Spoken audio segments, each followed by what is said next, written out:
ఈరోజు ఏప్రిల్ 14 ఆయన పుట్టినరోజు కనుక ఆ మహనీయుడిని కొందరు మాత్రమే కొందరు వాడిని అంటారు, కానీ ఆయన ఈ జగత్తుకే అందరు వాడిని, ఈ జగత్తే గుర్తించింది. ఈ రిలయన్స్ మొబైల్ ఒక యాప్ తీసుకొని, అలాగే ప్రపంచవ్యాప్తంగా ఒక టీవీ ఛానల్ తీసుకొని రేటింగ్ ఇస్తే ఇతను ప్రపంచ మీద అని చెప్పి ఆ ఓటింగ్లో తేలింది. అప్పటి నుంచి మన డాక్టర్ బిఆర్ అంబేద్కర్ గారిని మేధావి, ప్రపంచ మేధావిగా గుర్తించారు. ఇతని యొక్క సేవలు ఫస్ట్ అతను ఏం చేశాడంటే విద్య మీద ఫోకస్ పెట్టాడు. అది విద్యార్థుల కోసం కానీ సమాజంలో జరుగుతున్న సంఘటనలు ఎదిరించాలంటే ఒక చదువుకుంటేనే ప్రశ్నించే తత్వం వస్తుంది. అందుకే ఆయన చూపుడు వేలు ఎప్పుడూ ముందుంటుంది. ఎందుకంటే ప్రశ్నించే తత్వం నేర్చుకోవడం అనేది ఆయన చిహ్నం. అది ప్రతి ఒక్కరికి నినాదంగా తీసుకొని యువత బెడదవ పట్టకుండా విద్యలో రాణించి ఉన్నత చదువులు తిరిగితే అతను ఏం చెప్పాడంటే ఉన్నత చదువులే అతని యొక్క పురోగతిని, సమాజం యొక్క పురోగతిని సాధిస్తాయని అంబేద్కర్ గారు ఆనాడే చెప్పాడు.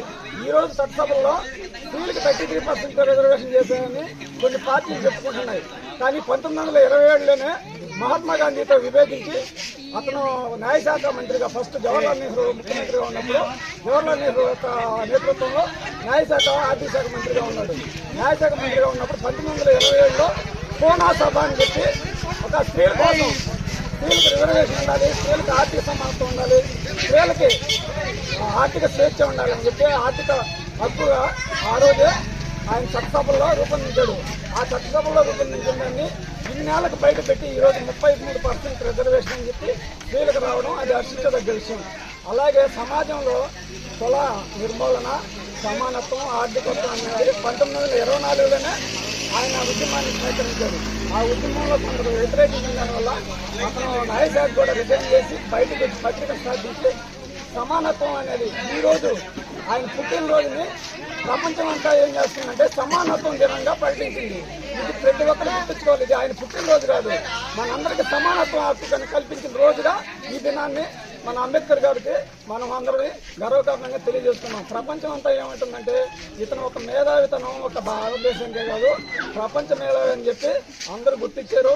లండన్ యూనివర్సిటీలో ఈరోజు అతను స్టాచ్యూ ఉంటుంది. ఈరోజు ప్రపంచం అంతా కూడా అతను పుట్టినరోజు వేడుకలు ఘనంగా జరుపుకుంటున్నాయి.